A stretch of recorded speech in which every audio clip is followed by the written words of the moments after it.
Welcome, listeners, but take heed. We will say whatever we need to share our knowledge, thoughts, and joy, and even things that do annoy. So join us now, but be aware. We have a tendency to swear. We'll dial it back a little bit. But frankly, we don't give a shit. Welcome to Just Keep Rolling, a Harry Potter book movie compare and contrast podcast. I'm Katie. Presumably. Okay, like real talk keepers, I'm looking for a new co-host. Ellen, presumably, has been murdered. Oh, like you could replace me. Some days I'd love to try. Uh-huh. Let's just keep rolling into the rolling rehash. Last week we covered Chapter 1, The Riddle House, and its corresponding film scene. The Riddle House was presumably in need of a visit from this old house crew. Frank Bryce, presumably, should have taken his pension and moved to Majorca. Nagini, presumably, was a literal snake in the grass. David Tennant presumably shouldn't have been in this scene, but Katie's lady boner was happy he was. Wormtail was presumably sent to Earth to destroy said lady boner, and Voldemort was presumably sent to Earth to destroy everything else. During episode 64, Lady Boner, our Potter pondering was, who do you think the man was who owned the Riddle House? Do you think he was connected to Voldemort? Mike thinks it was just some rich old guy. With so much money, he forgot he owned the biggest house in that tiny town. He got it for tax purposes. Who doesn't want to own an old castle-style house to turn into a haunted house? Juliana said she never really thought about it before, but it would be interesting if it turned out to be owned by a Death Eater. She could see the Malfoys or Lestranges wanting to keep it safe for Voldy's return. Ooh. She also fully believes that Voldy cursed the house when he killed the other Riddles. That's one reason why no one lived there for very long. Plus, it could be haunted. Max says that we never actually find out where Dumbledore lives. Just saying. He also thinks that Dumbledore used it so that he only had to pay the council tax on that house, not on the castle he was clearly living in. Diana said she never really thought much about it, but she doesn't think Dumbledore gives a Pettigrew's ass about tax law. Pettigrew's ass? Yeah. Oh, that's awesome. We need to remember that one. Definitely. She also went on to say that maybe it was Dumbledore and he only owned it to have a reason to continue to pay Frank, as some anonymous compensation for the horrible happenings that went down because of the Wizarding World. Plus, Dumbledore always felt a little responsible for how moldy Voldy turned out, so she doesn't think it's a huge stretch. Carly said she always had this theory it was Voldemort. However, he wouldn't have had to break into the house if he had some connection. Quincy said that he always thought that it was Voldemort, thinking that he had an understanding of Muggle money, and because he wanted to also rule over the Muggle world, it wouldn't be too far-fetched to him that he would have garnered knowledge on Muggle real estate. It would make sense to him for Voldy to have a house he could go to so that he had a refuge when he needed it. Alice always assumed that it was Voldemort too. He would want the house in ruins rather than someone buy it and make it wonderful again. Jackson thinks he was a businessman, like the owner of a company. He keeps it for tax reasons, so that makes sense. And Dave pretty much agrees with that because he said, according to public Little Hangleton City records, the house was bought at a tax sale for £394 in unpaid taxes. Supposedly, the buyer, who was not named, was a property developer who wanted to remodel the house and rent it out on Air A&A after he finished inventing Air A&A. Unfortunately, his competitor invented it first, so he gave up on that idea and went on to start a small company called Almazon, selling books and potions via Owl and offering free shipping, hoping it would catch on. We already know his name, though. It's Jeff Bezor. So that's it. Jeff Bezor owns the Riddle House. Mystery solved. Check that one off the list. Thank you so much for all of your responses. These were really great. Our trivia question last week was, what did Dudley chuck out the window after he got in trouble for cheating on his diet? Harry writes in his letter to Sirius that Dudley threw his PlayStation out the window, which was a bit stupid really because now he hasn't even got Mega Mutilation Part 3 to take his mind off things. Hashtag bit stupid, really. Hashtag indeed.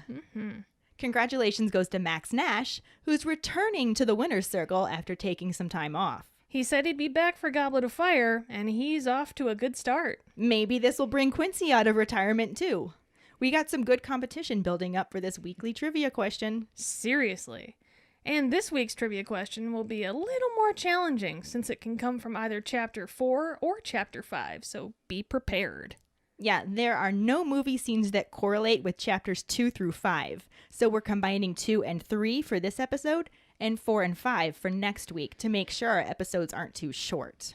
Yep.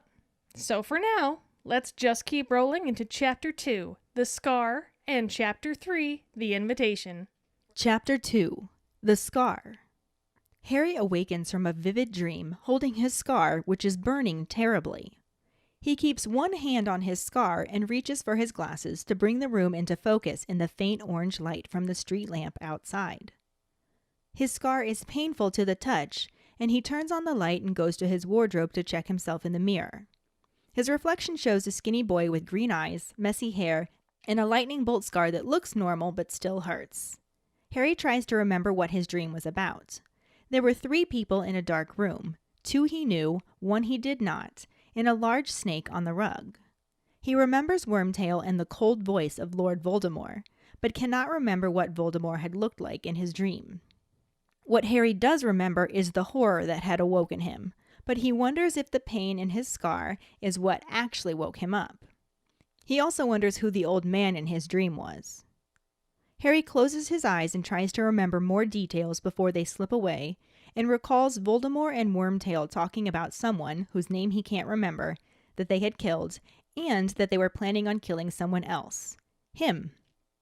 Harry opens his eyes almost expecting to see something strange, and there happen to be many strange things in his room.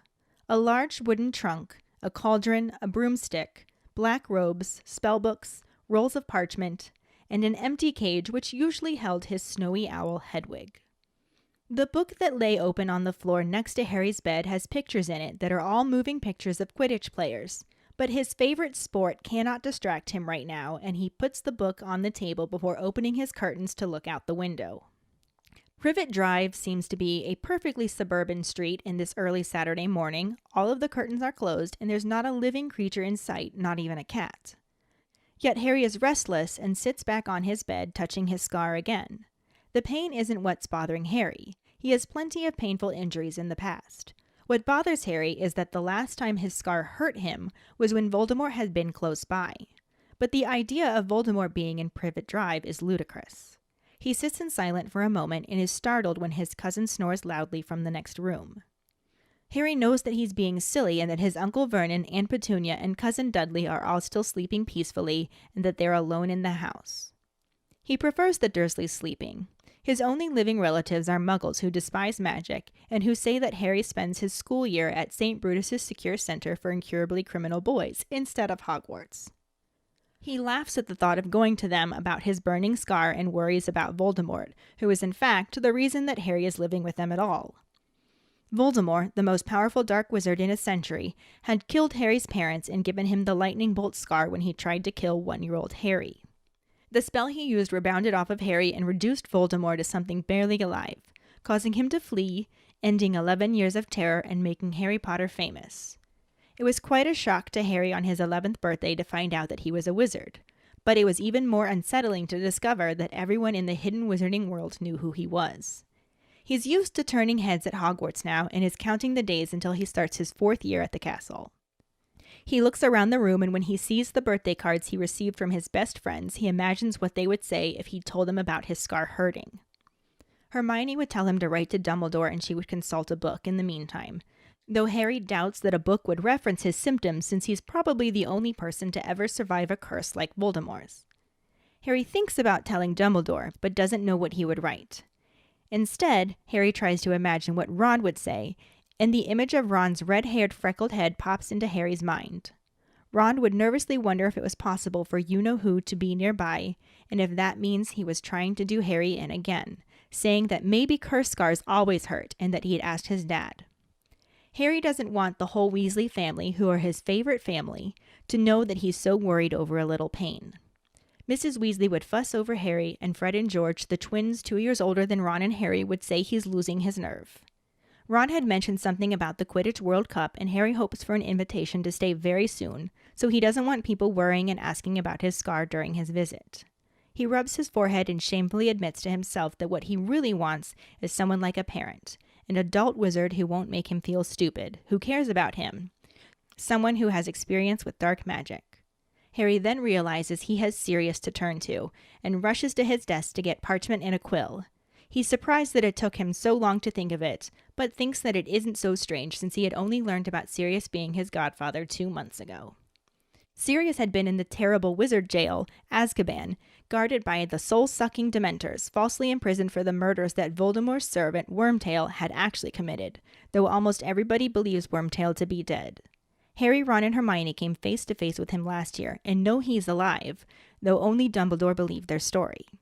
Sirius had offered Harry a home away from the Dursleys once his name was cleared, but Wormtail escaped and Sirius had to flee with the condemned hippogriff Buckbeak before they could have the home they wanted.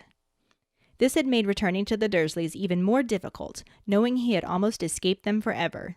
Though Sirius may not be able to be with Harry, he still helps. The Dursleys are afraid of Harry's power and enjoy keeping him miserable, locking his school things in the cupboard under the stairs during the summer. This summer is different, though, since Harry had told him about his dangerous murderer godfather, but not that Sirius was actually innocent. Harry has gotten 2 letters from Sirius this summer, both delivered by large tropical birds that offended Hedwig. Harry imagines palm trees and white sand and hopes Sirius is enjoying himself, but Sirius won't tell Harry where he is in case the letters get intercepted. The letters he had received both seemed cheerful and told Harry to call on him whenever he needs, and Harry needs him now. When the sun is fully risen and he hears his Uncle Vernon and Aunt Petunia moving in their room, Harry rereads his finished letter. He had written that he liked the last bird that had delivered his letter, tells Sirius about the Dursleys and how Dudley was caught cheating on his diet by smuggling donuts, and how they're not as terrible as usual for fear that Harry will ask Sirius to come and turn them into bats. After the small talk, he tells Sirius that his scar hurt again that morning and wonders if Voldemort could be around or if cursed scars sometimes hurt years after. Harry leaves out the dream he had, lays the letter down on his desk for when Hedwig returns from hunting, gets dressed, and heads down for breakfast. The closest thing there was to a corresponding film scene to Chapter 2 was Harry awakening from a nightmare with a start. Beyond that, it was streamlined out completely, so I'm going to read the summary for Chapter 3, The Invitation. Nobody looks up when Harry enters the kitchen. Uncle Vernon is reading the Daily Mail, and Aunt Petunia is cutting a grapefruit. Dudley is sulking and seems to be bigger than usual, which is saying something. His life had changed when his end-of-the-year report came back. Vernon and Petunia always brush off his bad marks and the accusations of bullying, saying their Dudley is very gifted and that he would never hurt a fly. What they are not able to ignore this time were the notes from the school nurse, that despite Aunt Petunia saying it's puppy fat or that he's a growing boy who needs plenty of food, the school doesn't stock knickerbockers large enough for him. Many tantrums from Dudley and tears from Aunt Petunia later, the diet sheet from Smelting School had been posted on the fridge, which was emptied of all of Dudley's favorite foods and replaced with vegetables and fruits. To make Dudley feel better, the whole family eats the same diet, with Dudley always getting a larger portion than Harry. What the Dursleys don't know is that under a loose floorboard in Harry's room are candies, cakes, and meat pies, all sent by his friends after he had sent letters to let them know that he was expected to survive on carrot sticks all summer and asking for help. Harry still has 2 of the 4 birthday cakes he received from Ron, Hermione, Hagrid, and Sirius under his floorboard, and he thinks about these and eats his grapefruit in silence. Uncle Vernon grumpily asks if that is it, and Aunt Petunia glares and nods at Dudley, who has already finished and was sourly looking at Harry. As Uncle Vernon is about to eat his grapefruit, the doorbell rings. Uncle Vernon sets off to answer the door, Aunt Petunia busies herself with the kettle, and Dudley steals Uncle Vernon's portion of grapefruit. Harry hears talking and then someone laughing before he hears the door close and the sound of paper ripping. Aunt Petunia turns around and wonders where Uncle Vernon has got to, and a minute later he comes back in the kitchen, livid, and tells Harry to go to the living room, now. Harry wonders what he is supposed to have done this time, and goes into the living room with Uncle Vernon, who shuts the door behind them before marching over to him, saying, "So." Harry wants to say, "So what?" but thinks that Uncle Vernon's temper should not be tested so early in the morning, and decides to look politely puzzled. Uncle Vernon waves purple writing paper at Harry and tells him that a letter about him has just arrived. Harry is even more confused now, wondering who would be writing to Uncle Vernon about him. And who did he know who used the postman? Uncle Vernon glares at Harry and begins reading the letter aloud. The letter is from Mrs. Weasley and mentions Ron, the Quidditch Cup final, and Mr. Weasley's connections at the Department of Magical Games and Sports. She goes on to express her hopes that Harry can join them, as this is a once-in-a-lifetime opportunity, and that Harry would be welcome to spend the rest of the summer holiday with them, and that they will see him safely back off to Hogwarts. She closes the letter asking for Harry's response as quickly as possible, but in the normal way, and with hopes to see Harry soon. Her postscript is her hope that enough stamps had been used. Uncle Vernon finishes reading the letter and then pulls out the envelope, covered entirely in stamps, except for the small square that held the Dursleys' address. Harry fights back laughter at the envelope and says that, well, she did use enough stamps, as if it were a mistake anyone could make. Uncle Vernon angrily tells Harry that the postman had thought it was so funny that he rang the doorbell. Harry knows that most people would not care so much about a bunch of stamps, but he also knows that the Dursleys hate anything slightly out of the ordinary, especially being connected to people like Mrs. Weasley. Harry and Uncle Vernon stare at each other, Harry trying to look as neutral as possible in the hopes that he is in for the treat of a lifetime, and Uncle Vernon glaring. After a few moments, Harry asks if he can go. He can see the battle going on in Uncle Vernon's mind. Let Harry go and make him happy, which goes against his very nature, or let Harry go and be rid of him for 2 weeks earlier than they had hoped. He looks back at the letter and asks Harry who this woman is. Harry tells him that he had seen her meet him off the train from school last term, carefully not mentioning Hogwarts to avoid making his uncle angry. Uncle Vernon thinks for a moment before asking if she is the dumpy woman with a load of red-haired children. He looks over the letter again and asks what this Quidditch rubbish is, but cuts Harry's sentence off when he says it's a sport played on a broom. Harry is a bit satisfied that even the mention of a broomstick puts his uncle into a panic and watches as Uncle Vernon reads the letter again and asks what she meant by sending the reply the normal way. Harry explains that she means owl post, which is normal for wizards. Uncle Vernon panics and tells Harry that he is not to mention that unnaturalness in his house and calls him ungrateful for the home and the clothes he wears, to which Harry responds that he only gets the clothes after Dudley is done with them. Uncle Vernon yells that he will not be spoken to like that, and Harry says that he isn't going to the World Cup, and that's fine. He just wants to go to his room now so he can finish his letter to Sirius, his godfather. Uncle Vernon's face pales with fear and asks Harry if they have been writing. Harry tells him that they have, but Sirius hasn't heard from him in a while, so he might be worried. This made Uncle Vernon's dilemma greater. If he stopped Harry from writing to Sirius, he might think he was being mistreated, but if he allowed Harry to tell Sirius that he wasn't allowed to go to the World Cup, Sirius would know he was being mistreated. Uncle Vernon tells Harry that he can go to the World Cup thing, to write back to the Weasleys that they will have to pick him up, and he can stay with them for the rest of the summer, and says to tell his godfather that he is going. Harry leaves and runs into Dudley, who has been eavesdropping in the hallway, and is surprised to see him smiling. Harry comments on their excellent breakfast, saying he feels really full, then laughs at Dudley's expression before racing back to his room. Hedwig is back and very annoyed at a small gray owl, whizzing around his room excitedly. Harry then notices that the small bird has dropped a letter and picks it up, recognizes Ron's handwriting, and tears open the envelope. Ron's letter is about the Quidditch World Cup on Monday. Ron is unsure if the Dursleys have already received the letter that Mrs. Weasley had sent, and says that they are coming to get him no matter what the Muggles say, because he can't miss the World Cup. But they figure it's better if they pretend to ask permission. Either way, they will come and get him at 5 on Sunday. Harry writes Ron a quick note back saying that he is allowed to go, and that he can't wait to see him tomorrow at 5 o'clock. With some difficulty, he manages to tie the tightly folded note to the tiny bird, who immediately zooms out the window. Harry finishes his letter to Sirius, letting him know that he will be at the Weasleys for the rest of the summer for the Quidditch World Cup, and sends it off with Hedwig. He then helps himself to some cake and enjoys it, and the happiness that floods through him as he thinks about leaving Privet Drive to watch the World Cup, no longer worried about anything, even Lord Voldemort. So, as there isn't anything to compare and contrast these chapters to, we're just going to work our way through them and talk about what was left out, why we think it was left out, and how we feel about that. Tell me, how do you feel about that? Make you feel? Chapter 2 starts out with Harry lying in bed, panting over the vivid dream that he had as the scar on his forehead burns. He recalls the dream, remembering a snake, Wormtail, Voldemort, and an old man. Voldemort was plotting to kill someone else, and him. So It was kind of already... yeah, I don't know that's kind of there. recapping what we watched happen. So I can see why Yeah. they'd leave this out. Yeah, pretty much. I mean, it doesn't seem to really need to be in there. Yeah. Again, it literally just happened in the movie. So Right. why would we need it? Don't need to go over it. We've talked about that before. Mm-hmm. He tries to read Flying with the Cannons to distract himself, but that doesn't work because he's just thinking about how the last time his scar hurt, Voldemort had been nearby. So he kind of half expected him to be there now, but knew that was impossible. It still didn't stop him from listening, expecting him to like come up the stairs or something.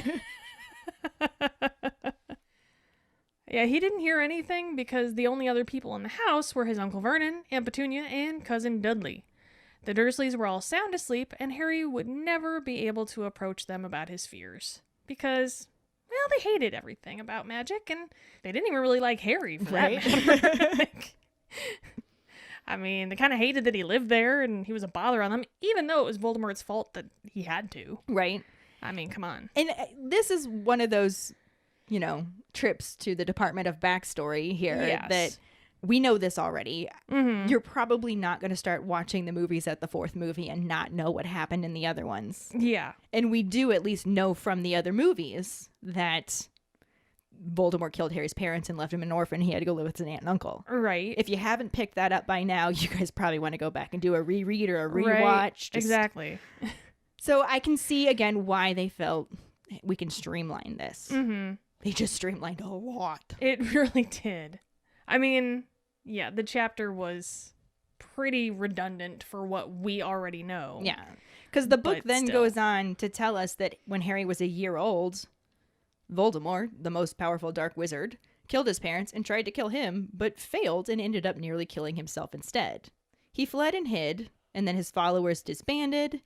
Harry Potter became famous, although he didn't learn that until he was 11. So, total backstory. Like, we already Yeah. know this information. Yeah, we've literally watched 3 other movies about this. Right. We're good. I'm not upset that this was left out. Yeah.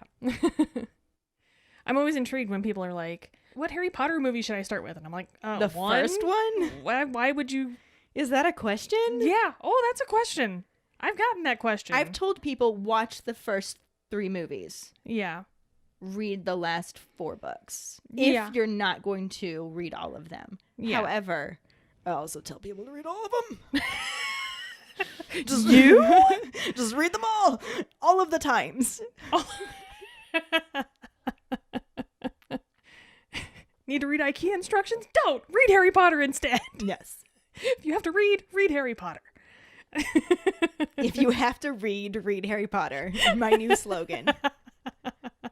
We should put that on a t-shirt. Yes. New t-shirt idea. But anyway, now that Harry Potter was 14 and getting ready for his 4th year at Hogwarts, he was much more used to the attention he would get and was anxiously awaiting returning to school. He thought about his best friends and wondered what they would say about his scar hurting. So now we're kind of getting into newer stuff. Mm-hmm. And I don't know how they would have shown this exactly. He just imagines that Hermione would advise him to go to Dumbledore and in the meantime consult a book. Though he doesn't think a book would be useful since he's the only person he's ever heard of to have survived a curse like Voldemort's. Then he should read Harry Potter. Yes! That would make the most sense. All Jesus. of the answers. Go to Pottermore. Do some studying, Harry. Guy, go to the leakycauldron.org. What's up? But he also couldn't figure out how to express his concern to Dumbledore without feeling stupid. Yeah. And so he just ended up imagining Ron Weasley's response instead. But I don't know how they could show that because it's all happening in his head. Yeah. It's all imagined. And we were just inside his head for the dream, too. Right. So But it's going to be really weird going back inside his head for him to imagine what it would be like for him to explain the dream to other people. I mean, that doesn't they, make they sense. could have done like where they actually filmed scenes of Hermione and Ron actually doing this, but it's not the style the movie used, so that didn't make sense. I feel like it would just have confused the audience, too. It would have just been Right. odd, if Yeah. I'm being honest. Would I have loved to have seen something like that? Sure. Yeah. Of course, I would love for every single literal word to have been somehow included. Oh no, you gave me more Harry Potter. No. Yes. How dare you, You monster. you muggle fucker. Muffucker. Muffucker. Sorry. But yeah, like, I mean, I'm not going to argue with more Harry Potter, but at the same time, I can completely understand leaving that out. I really can. But Harry pictured Ron worrying about it and saying that he'd ask his dad about curse scars. Harry doesn't like the idea of all the Weasleys knowing that he was getting jumpy over a few moments' pain, and he was hoping to get to visit them soon for the Quidditch World Cup, so he didn't want that punctuated with anxious questions about his scar. Which is understandable. Yeah. But still, all in his head. True. But still, you don't want people, like, looking at you like, ooh. Right. Are you okay? You all right? No. I'm fine. I'm fine. Fuck off, would you? Nobody believes when you say you're fine. No. Well, that's usually because it's a lie. But... Right.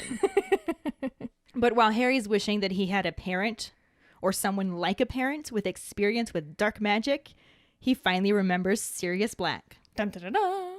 Except it's not that weird that he initially didn't think of his dog father because he only found out about him 2 months ago. And more backstory. And if you'll follow me down this hallway, we will talk about Sirius Black, who had previously been wrongfully imprisoned in Azkaban for the past 12 years, having been convicted for murders that Wormtail actually committed. He broke out last year and Harry learned the truth. He thought he was going to get to live with him, but Wormtail escaped before the truth could come out, and Sirius had to run for it. 'Cause that's Harry's luck, really. And Sirius's, for that matter. Yeah. Honestly, Sirius's luck might be worse. I mean, he also lost his entire family and had to go to prison for 12 years. Though you could argue that the Dursleys are kind of like prison. I mean, they're certainly not a vacation in Majorca. Peas in a pod, those two. But again, that's all backstory. We know that. We just finished the book with that. Yeah. However, we do learn that Sirius is still quite useful to Harry because after he told the Dursleys that he had a dangerous murderer for a dog father, they let him keep his school stuff in his room instead of locking it up like they used to. He conveniently forgot to mention that Sirius was innocent, and I would have loved to see that because it happened at the end of the last book, and they cut over that with the cheesy ending of the broom flying thing that I'm still not over. That was ridiculous, yes. But then they skip it again because they leave it out at the beginning of this movie, and I would have loved to see it. I mean, we're not at the Dursleys at all. No, we don't get to see the Dursleys at all. I mean, which is kind of upsetting because as much as we hate the Dursleys, we love to hate them. Right. So it would have been, and there were some excellent moments. There were some wonderful moments, like wonderfully bad, but like, the actors were just amazing. And it's kind of sad to me that we don't get to talk about them this film. Yeah. We didn't even get to see them. I feel the same way. I know. It was definitely a difference because it's the first movie that they're not in at all. And I know we're only 4 movies in, but still, it's just sad. Yeah. Because like I said, as much as we hate them, like we love to hate them. We love it. And we were bilked of that. But Harry had received 2 letters from him that summer and decided to write back to him to tell him about his scar hurting. He filled him in how Dudley's diet wasn't going well, shocker, because Aunt Petunia caught him sneaking donuts into his room and told him they'd have to cut his pocket money if he kept doing it. He got really angry and threw his PlayStation out the window. Which was our trivia question and one of those things that I would have loved to see. Right? And it wouldn't even take, like, it'd just be a little moment. Seriously. It'd be satisfying. It would have been. Unfortunately, we were bilked of that one too. Yep. Bullshit. So much bilking. He also informs Sirius that he's okay, mostly because the Dursleys are terrified he will show up and turn them into bats. Which, that would have been funny too, if I'm being honest. Even just the fear of that. Yeah, that's what I mean. Is like, you just see like Harry leaving. I mean, I would have loved to see them actually turn into bats. Yes. No, I mean, just have Harry like leave pictures of bats around the house. Or like just leave his wand lying casually around. Like, oh, sorry. Let me grab this. Oh, look, it's sparking. Like, I would just love that. I'm sorry. But then he mentioned that his scar hurt again, telling him that the last time it happened, Voldemort was nearby and wondered if cursed scars sometimes hurt years after. He doesn't send the letter immediately because Hedwig is out hunting, so. He also decides to leave out the dream because he doesn't want to look too worried. Yeah. And then he gets up, gets dressed, and heads down to breakfast. And that's the end of chapter 2, which, as we said, none of this happened in the movie. Not a damn thing. Well, I mean, he woke up. He did. He did wake up. We did kind of include that. Yeah. But it was not even in the same place. No. And yeah, I don't know why it was necessary to cut out everything, because this is a huge part of Harry's life. And it's also, Harry is required to return to the Dursleys in order to be able to still call that a home, to still be protected. To keep and they kind of minimize that in the films as well. So that was something that this just undermined. Like, you kind of assumed it in the film, but we never saw it, so how the fuck would we know? And for all we know, he didn't even go home at all. Yeah, exactly. True. So. Because the last thing we saw was his stupid freeze frame on the broom. Right? So really, yeah, you're right. We have no reason to assume that he went back to the Dursleys at all. Yeah. In the movie. So yeah, which is fucking ridiculous. Is what it is. Is what it is. I mean, a lot of that was backstory. I can understand leaving this chapter out. I don't understand leaving chapter 3 out, which is where we're headed now. Yeah, because that starts out with Harry entering the kitchen and finding the 3 Dursleys sitting around the table. And to Dudley's chagrin, Petunia is cutting a grapefruit into quarters. But I'm not sure what he's complaining about. Handbag of Assholes literally makes it a point to give Harry less than Dudley gets. Well, I mean, it's a grapefruit.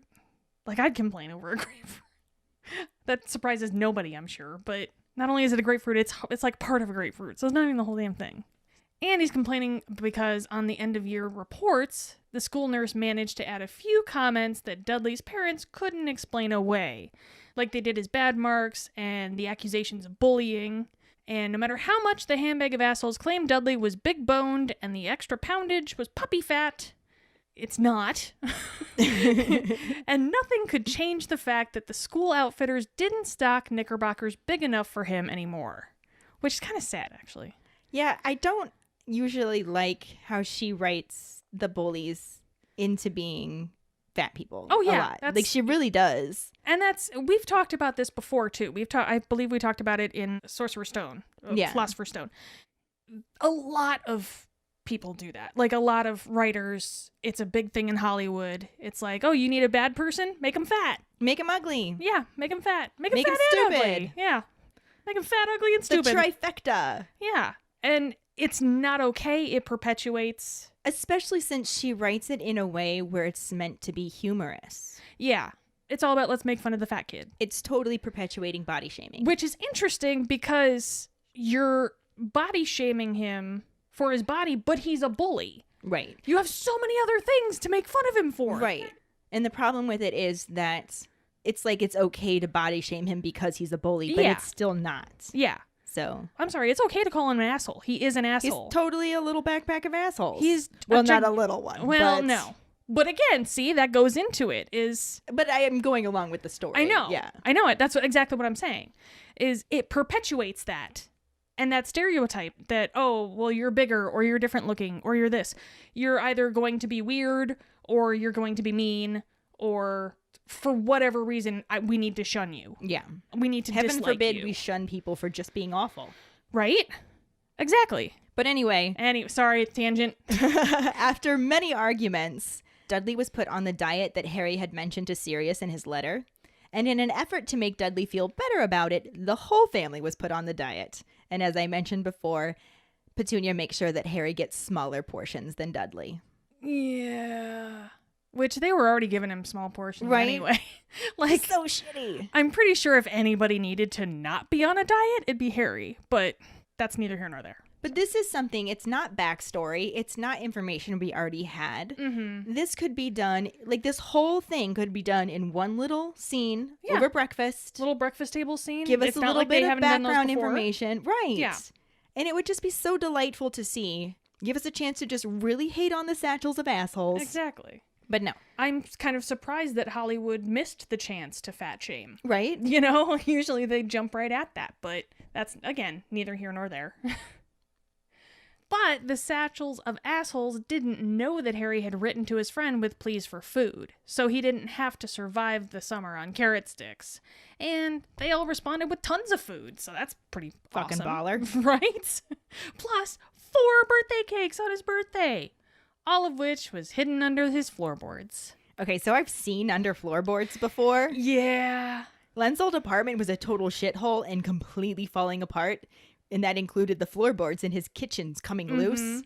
And I would not want to eat anything that had been stored under floorboards. Right? It's so cringy. I mean, I would like to think that the Dursleys are living in a better place than Len's old apartment was. I know part of the reason with their but- floorboards was just the sheer number of shit and booze and food and everything that was Well, spilled and seeped down in there. Yes. A bedroom is probably a little better than a kitchen for something like that. You don't want to. You don't But want ew. to keep food. Ew. Ugh. But how nice is it that Harry got 4 birthday cakes? I think that's pretty awesome. Like, he went from getting 0 birthday cakes for 11 years, or 10 years, I guess, to getting 4. I love that. That makes me really happy. Mike thinks that he lined it with a garbage bag or something, which I mean, I'm sure he did something. did, but still. It does not That's not create a good gonna- visual for me, though. Well, you gotta think that would attract ants. That would attract... This is how we get ants. Do you want ants? This is how you get ants. I mean, but that would be also kind of a funny, like, payback to the Dursleys. True. Like, hey, I'm going off to school for a while. Enjoy your infestation of bugs. Max thinks that Harry just ate maggoty cake and is gross. So, I mean, is it better or worse than a grapefruit? speaking of grapefruit, Yes. while they're eating their grapefruit, the doorbell rings and Uncle Vernon gets up to answer it. Harry hears laughter, the door close, and paper ripping. Aunt Petunia looks to see what's going on, and Uncle Vernon returns to the kitchen, livid. He tells Harry to go to the living room, where Harry learns that his uncle is upset over a letter from Molly Weasley. Dear Mr. and Mrs. Dursley, we have never been introduced, but I am sure you have heard a great deal from Harry about my son Ron. Sure they have. As Harry might have told you, Or not, because those satchels of assholes are the worst. the worst. Sorry. The Quidditch World Cup takes place this Monday night, and my husband, Arthur, has just managed to get prime tickets through his connections at the Department of Magical Games and Sports. I do hope you will allow us to take Harry to the match, as this really is a once-in-a-lifetime opportunity. Britain hasn't hosted the Cup for 30 years, and tickets are extremely hard to come by. We would of course be glad to have Harry stay for the remainder of the summer holidays and see him safely onto the train back to school. It would be best for Harry to send us your answer as quickly as possible in the normal way, because the Muggle postman has never delivered to our house, and I'm not sure he even knows where it is. Hoping to see Harry soon, yours sincerely, Molly Weasley. P.S. I do hope we've put on enough stamps. And here we get to the actual reason that Bag of Assholes is so triggered. Because Mrs. Weasley covered the entire envelope with stamps, except for the tiny area with the address on it, and I can't even tell you how much money I would pay to see this scene. Right. Exactly. I do love Harry's response to it, though. She did put enough stamps on then. Right. But Vernon is pissed because the postman noticed and thought it was funny, which Vernon can't handle because heaven forbid he's associated with anything abnormal. Of course not. They may figure out that they are connected to wizards. Don't let Vernon hear you say that word. Good point. I don't want to trigger him anymore, the snowflake. So Harry asks if he can go, and Bag of Assholes' face gives a slight spasm as he clearly deals with the conundrum of getting rid of Harry early versus doing something that would make Harry happy. Because he's a bag of assholes. A huge bag of assholes. Huge. Biggest bag of assholes you ever seen. Nobody has bigger bags of assholes. Nobody. Nobody is a bigger bag of assholes. Seriously. They're the best bag of assholes ever. The worst bag of assholes. Thus the best, worst bag of assholes. To stall for time, Bag of Assholes asks who this woman is, and Harry explained that she's his friend Ron's mother, and he's seen her before at the train station, nearly calling it the Hogwarts train, but avoiding it to keep his uncle's temper down. Bag of Assholes recalls her to be a dumpy sort of woman with loads of red-headed children, before moving on to criticize the word Quidditch. First off, you leave Molly Weasley's name out of your dirty ass mouth, you bitch. You bag of assholes. You bag of assholes. You don't talk about my Molly like that. In the book, they even have Harry think, like, really? You're going to call her dumpy when your son's the size of a whale? Right. Like, those are the words they use. Yeah. So. Again, fat shaming. Yep. But you know what? In that case, it's kind of true. Don't diss on somebody's looks if you're... Don't throw stones in a glass house? Yeah.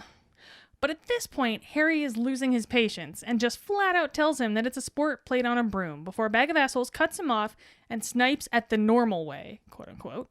Still done with his bullshit, Harry tells him, normal for us. You know, owl post. That's what's normal for wizards. Sassy Harry strikes back. Mm-hmm. And of course, Bag of Assholes reacts as if Harry said a swear word. Oh, he said the thing. Wizard. His face turns purple as he says, "You stand there in the clothes Petunia and I have put on your ungrateful back." And Harry cuts him off with the sassiest of sasses, saying, "Only after Dudley finishes with them." Bam! That is a mic drop comment. Bam! Harry don't take none of their shit. And as Bag of Assholes is about to explode, Harry takes a breath and says, "Okay, I can't see the World Cup. Can I go now then? Only, I've got a letter to Sirius I want to finish. You know, my godfather. Or in our case, dogfather." And these words sink in beautifully. Especially once Harry confirms that he's been writing to him and adds that it's been a while since he's heard from me. And if he doesn't, he might start to think something is wrong. Oh, no. Oh my God. I would have loved to see this. I would have loved to see Vernon's reactions. You know that Richard Griffiths would have nailed that. He probably would have even been able to get his face to turn purple. I was just going to say, like, I can see his purple face right now. It would have happened. I legitimately can. It's, we needed it. We needed it. Yeah. And we didn't get it, and I'm didn't. sad. Because that's some bullshit. But ultimately, Bag of Assholes ends up conceding that Harry can go to the World Cup, but that the Weasleys must pick him up and that he can spend the rest of the summer there. I'm actually interested that he was okay with the Weasleys picking him up. Like, do you really want wizards coming to your place? As he said in the book, they didn't have time to drive him all over the country. So make him take the bus. He got to Hogwarts last year, like, with fucking nothing. I'm just saying. I'm surprised. Like, you would think they would be like, they're not coming here. He could have full on taken the night bus to get to them. That's what, That's what I figure. But had he done that... Chapter 4 wouldn't have happened. Exactly. And the hilarity that ensued in that. Which we will talk about next week. We will indeed. But then in the hallway, Harry runs into Dudley, who has been trying to listen in and was shocked to see Harry grinning. And just for funsies, he tells Dudley, "That was an excellent breakfast, wasn't it? I feel really full, don't you?" And then he goes upstairs to eat cake. To have his cake and eat it too. True. Though, first he finds Ron's little owl with a letter from Ron about the match. And it explains that they're coming to get him regardless. They just thought it was better to pretend to ask permission first, and I love that. I love the Weasleys so much. They're so amazing. They're awesome. Harry writes back that he can go, and he'll see them at 5 o'clock next day, and then sends it off with the little gray owl. He then finishes his letter to Sirius, adding on that he will be staying with the Weasleys for the rest of the summer, and they have tickets to the Quidditch World Cup. And then he sends that letter off with Hedwig, telling her he'll be at Ron's too. She nips his finger before heading off. And then Harry gets to have his cake and eat it too. The end. Well, Boom. at least of chapter 3. This is going to bring us to the end of our comparing section, which wasn't really a comparing section this time. It was comparing the book to what we wish had happened. Right. I guess. And obviously, because there were no movie scenes, we don't have actors to talk about. Mm-hmm. But we do want to mention how much we very much missed Fiona Yes. Shaw and Richard Griffiths and Harry Melling. And Harry Melling. They as, could have killed this. They as the just could have. Satchels of Assholes. They would have been phenomenal. Yes. They would And I have would done have paid money to amazing. see that. Mm-hmm. I mean, obviously we paid money to see it anyway. Right? But we still would have paid money to see them too. Right? If there was like a separate ticket that you could buy to just see some Dursley scenes, I'd probably buy it. Yeah. Yeah, I'd do it. The director's cut? Hell yeah. Literally cut. Yeah. But that'll bring us to our Potter ponderings.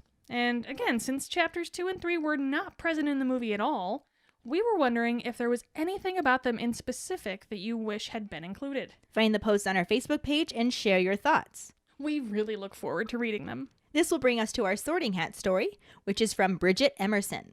She is in Gryffindor. Her wand is ebony wood with a unicorn hair core, 11 inches in hard flexibility. Her Patronus is a Manx cat. Hey, that's mine. Yeah, you guys have matching Patronuses. Twinsies. Patronies? Patroniuses? Patroniums? Not important. Go on. Continue. She writes, I was one of the late joiners to Harry Potter. I was in graduate school when the books became popular, and because I didn't want to be a joiner, I held off reading them for many years. By the time the last 2 books were coming out, I was fully on board, and I was delighted by them and the lessons they taught. One of my favorite things about them is how they were designed to grow with their readers. Concepts and themes in Book 1 were approached from a more simple and childlike perspective, in the sense of how right and wrong, good and evil were represented and perceived. As each new book was published and the characters matured, those concepts became murkier and murkier. Once clear black and white became hazy shades of gray, and school children's concerns were soon eclipsed by complex real-world issues. Slavery, sexism, greed, abuse and domestic violence, manipulation, deception, violence, narcissism, politics, power and control. Though they are a magnificent escape, as the vivid world imagined by Rowling springs to vibrant life, they are also valuable for these other reasons. Thank you so much for sharing your sorting hat story, Bridget. That was really deep. Right? I love the dissertation we got there. Right? That was amazing. Thank you so much. And if any of you other keepers out there listening would like us to read your sorting hat story on a future episode, you can email it to us at justkeeprolling@gmail.com. Let us know your house, wand, Patronus, how you got into Harry Potter, and anything else you might want to share with us. You can also message it to us over social media. And now that brings us to this week's trivia question, which is, what does Crookshanks enjoy chasing at the Weasley house?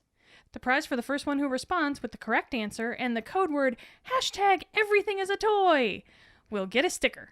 Another way to get a sticker is to rate and review us through iTunes. If you don't have an Apple account, then you can write us a recommendation on our Facebook page. Make sure to email us at justkeeprolling@gmail.com to let us know you did, and we'll get back to you to figure out which sticker you want and where to send it. Don't forget to find us and follow us on Facebook at JKR Podcast and Twitter and Instagram at Just Keep Rolling. Following us on Podbean at justkeeprolling.podbean.com will get you the episode as early as possible and give you a leg up in answering the trivia question. You can also go to our website at justkeeprolling.com to check out our Just Keep Rolling and Harry Potter related merchandise for sale. Don't forget to subscribe to our YouTube channel where we post our weekly podcast episodes, cooking show episodes, vlogs, bloopers, and other random videos. If you would like to support us as a patron, you can sign up on patreon.com/justkeeprolling.